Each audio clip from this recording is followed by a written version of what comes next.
I know it may be a tad difficult to fully internalize what I'm going to say, especially after the way the Detroit Red Wings season finished in 2023-2024, but all things considered, this was a really good year for Detroit.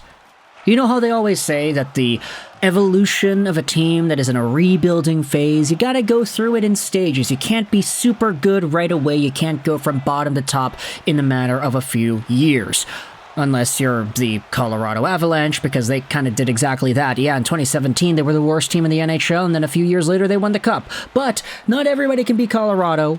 In most normal NHL rebuilding scenarios, you have to take it in baby steps, and becoming good, becoming competitive, becoming a playoff-worthy team may not happen in 2 or 3 seasons. It might take a bit longer than that. So for the Detroit Red Wings, you could say that this is year 5 of the Steve Yzerman plan, and this season in particular was one where, based off at the end of the season, you could say Red Wings fans could be a tad bitter. But you gotta remember this. Hold that thought. The fact is, why are Red Wings fans bitter about the way the season ended?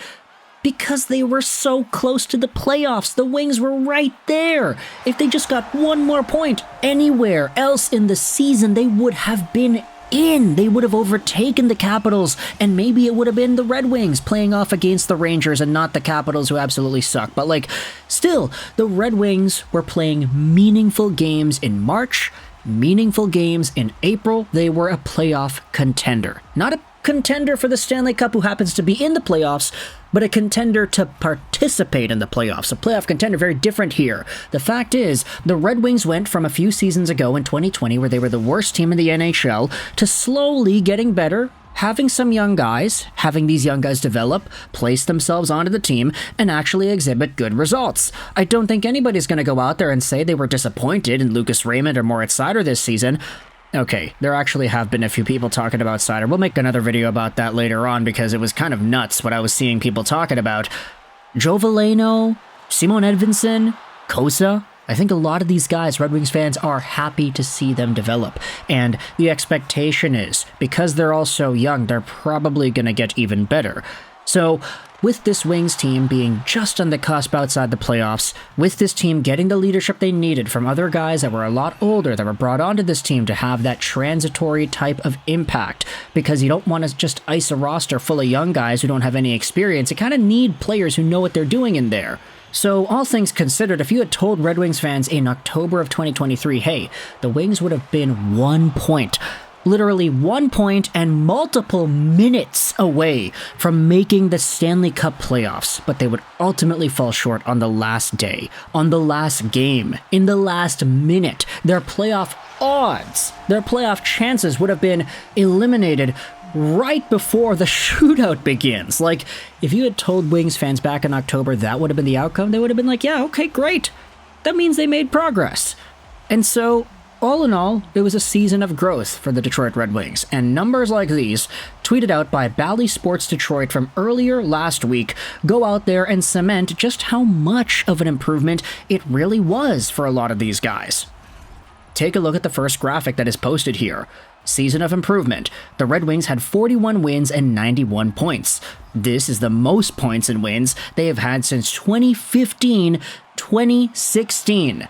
And look, that was 8 years ago. You want to know who was on this team back in 2015-2016?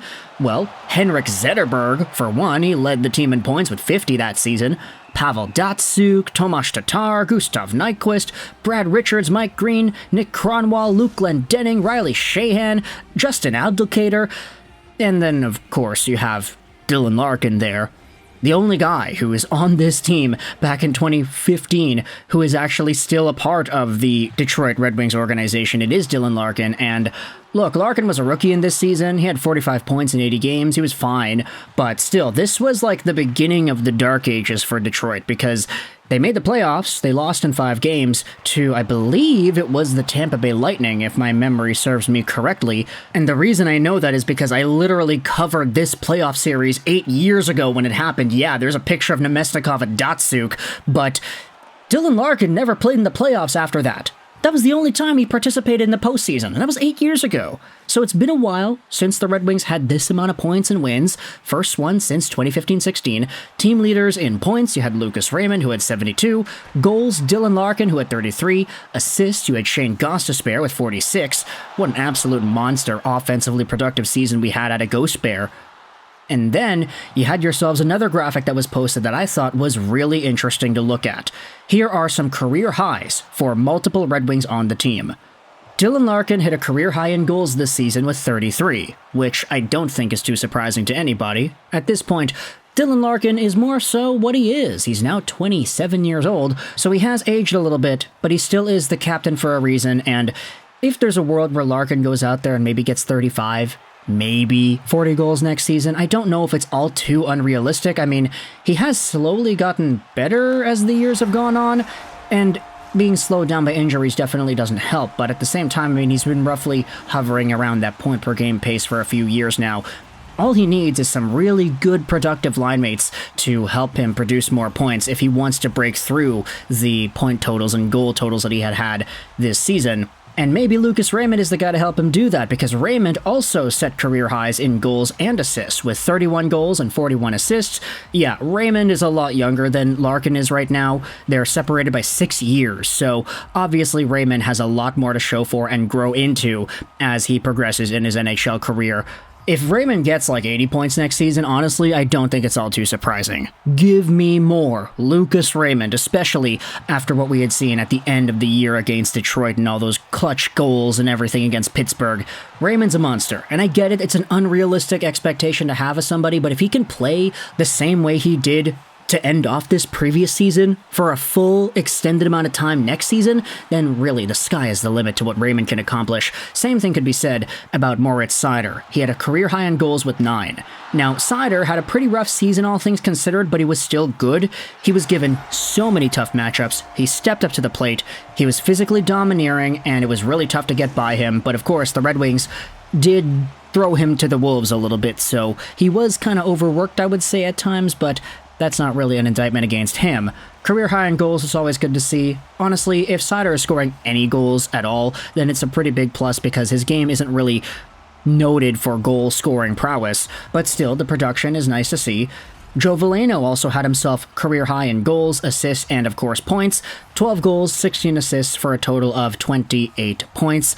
Joe Veleno, of course, used to be a projected elite #1 center kind of guy when he was the QMJHL exceptional status player back in I believe it was 15, something like that. But eventually, after getting taken by the Red Wings in 2018 and slipping down the draft board and not having the same extraordinary profile, the fact is, Joe Veleno now is more or less what Joe Veleno is, a 23-year-old defensive center who can produce some offense and can get snarly a little bit. You can debate as to what magnitude that snarl is appropriate, but still, Veleno is a part of this team and he has been improving ever so slightly.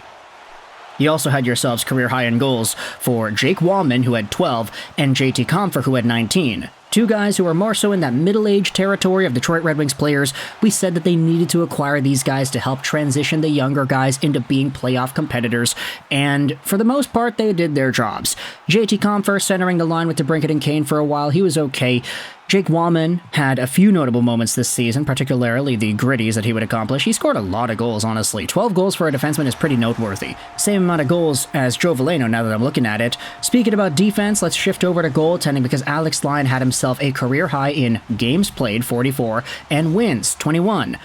You'd like to see that wins number go to at least above 50% for Alex Lyon, but the fact is he was relied upon in this Red Wings season more so than he's ever been relied upon in any other season he's ever played. He was, of course, clutch with the Florida Panthers last year, which is kind of why he got this resume to try out with Detroit. And if you wanted to say that he should be the guy to carry the crease going forward, I wouldn't necessarily disagree. It's just Alex Lyon, he's sort of on that borderline cusp of being a true starter, in my opinion. He needs a little bit of ironing out, but, you know, first full season of doing that, he's not going to be perfect right away. Who knows if it comes next year? You also had yourselves Michael Rasmussen, who had a career high in assists with 20. So even if the Wings did get eliminated at the very end of the season, there still were good things to talk about, and that's what I wanted to make this video for. Let me know your thoughts in the comment section below as to how the Red Wings season was a season of improvement and what actual good things there were to discuss from it. Let me know your thoughts in the comment section below. I hope you enjoyed this video. And bye.